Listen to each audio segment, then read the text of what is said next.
Friends, welcome to twins kitchen. இன்றைக்கி என்ன பார்க்க போகிறோன்னா 2-in-1 ரெசிபி தான். அதாவது டின்னர் அண்ட் ஸ்நாக்ஸ் ரெசிபி தான் பார்க்க போகிறேன். இது வந்து ரவை இருந்தாலே ஈஸியாக செஞ்சிடலாம். எப்படி செய்யலாம்னு பார்க்கலாம் வாங்க.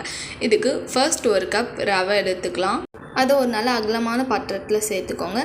அடுத்து கொஞ்சோண்டு லைட்டாக தண்ணி மேலே தளிச்சு விட்டுட்டு நல்லா பிசைஞ்சு கட்டி இல்லாமல் வச்சுக்கலாம். இதே மாதிரி நல்லா அந்த தண்ணி எல்லா ரவை கூடயும் நல்லா மிக்ஸ் ஆகிற மாதிரி நல்லா தண்ணி கொஞ்சம் நல்லாவே ஊற்றுங்க. ரொம்ப தண்ணியாக இருக்க தேவையில்ல, லைட்டாக கொஞ்சம் ஸ்ப்ரிங்க்ஃபுல் மாதிரி பண்ணிவிட்டால் மட்டும் போதும். இந்த மாதிரி நல்லா கொஞ்சம் நேரம் ஒரு 10 மினிட்ஸ் தண்ணி ஊற்றி ஊற விட்டு விடுங்க. 10 நிமிஷம் கழித்து பார்த்திங்கன்னா நல்லாவே அந்த தண்ணி கூட அந்த ரவை எல்லாமே நல்லாவே மிக்ஸ் ஆகிருந்துச்சு. இந்த டைமில் துருவி வச்சுருக்க பெரிய சைஸ் கேரட், அப்புறம் வந்து பெரிய வெங்காயம், கருவேப்பிலை, பச்சை மிளகாய், தோல் சீவி இரிஞ்சு வச்ச இஞ்சி, இது எல்லாத்தையுமே இந்த மாவு கூட ஒன்றா சேர்த்து நல்லா மிக்ஸ் பண்ணி விட்டுக்கலாம்.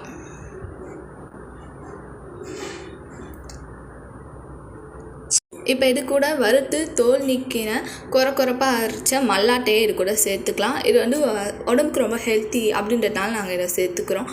இப்போ தேவையான அளவு உப்பு சேர்த்துக்கலாம். சேர்த்துட்டு இது எல்லாமே நல்லா மிக்ஸ் ஆகிற மாதிரி நல்லா கையால் வச்சு நல்லா பிசைஞ்சு விட்டுக்கோங்க.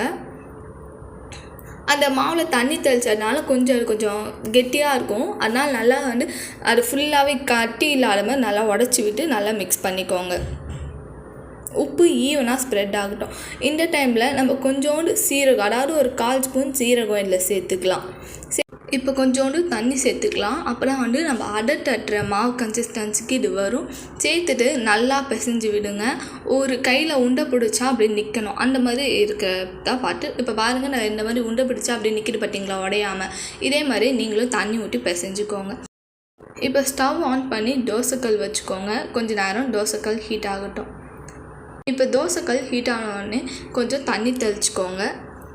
இப்போ நம்ம ரெடி பண்ணி வச்சுருக்கிற அடை மாவை ஒரு பால் மாதிரி உருட்டி தோசைக்கல்லில் வச்சு நல்லா வந்து அழுத்தி ஒரு ரவுண்ட் ஷேப்புக்கு தட்டிக்கலாம்.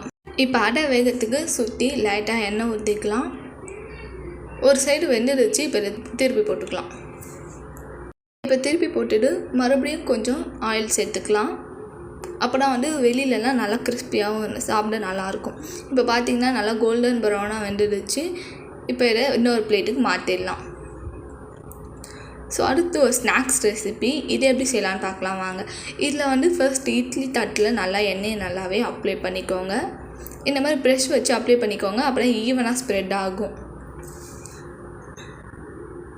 அந்த அடமாவெல்லாம் இந்த மாதிரி நல்லா பிடிச்சி அந்த இட்லி தட்டில் வச்சுருங்க.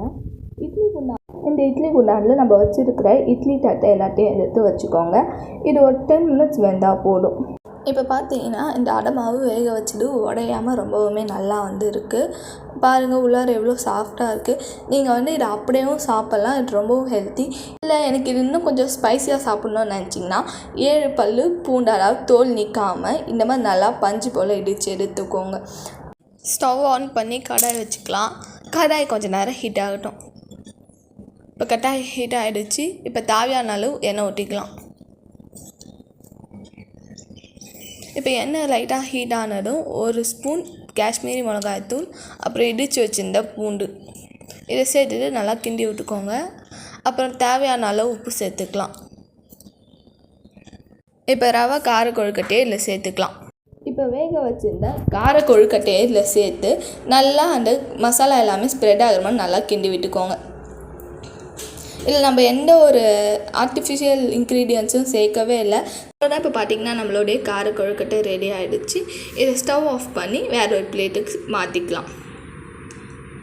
இது மேலே கொஞ்சம் சீசன் சீட்ஸ் போட்டு சர்வ் பண்ணிங்கன்னா ரொம்பவுமே நல்லாயிருக்கும், சாப்பிடவும் டேஸ்ட்டாக இருக்கும். இதை நீங்கள் வந்து ஸ்நாக்ஸுக்கு கூட குழந்தைங்களுக்கு தரலாம், அவங்க விரும்பி சாப்பிடுவாங்க. இப்போ பார்த்திங்கன்னா 2-in-1 snacks and dinner ready ஆகிடுச்சு. இதை எப்படி இருக்குதுன்னு டேஸ்ட் பண்ணி பார்க்கலாம் வாங்க. இப்போ நான் ஃபஸ்ட்டு வந்து அடையை டேஸ்ட் பண்ணுறேன். சாப்பிடும்போது வெளியிலாம் நல்லா கிறிஸ்பியாகவும் உள்ளே சாஃப்டாகவும் சூப்பராக இருந்துச்சு. ரொம்பவுமே நல்லா இருந்தது. அடுத்து நான் கார கொழுக்கட்டையை டேஸ்ட் பண்ணேன். அதுவுமே சாப்பிட ரொம்பவுமே சூப்பராக இருந்துச்சு. உங்களுக்கு இது பிடிச்சிருந்தா லைக் பண்ணுங்கள், ஷேர் பண்ணுங்கள், கமெண்ட் பண்ணுங்கள், மறக்காமல் சப்ஸ்கிரைப் பண்ணுறேங்க.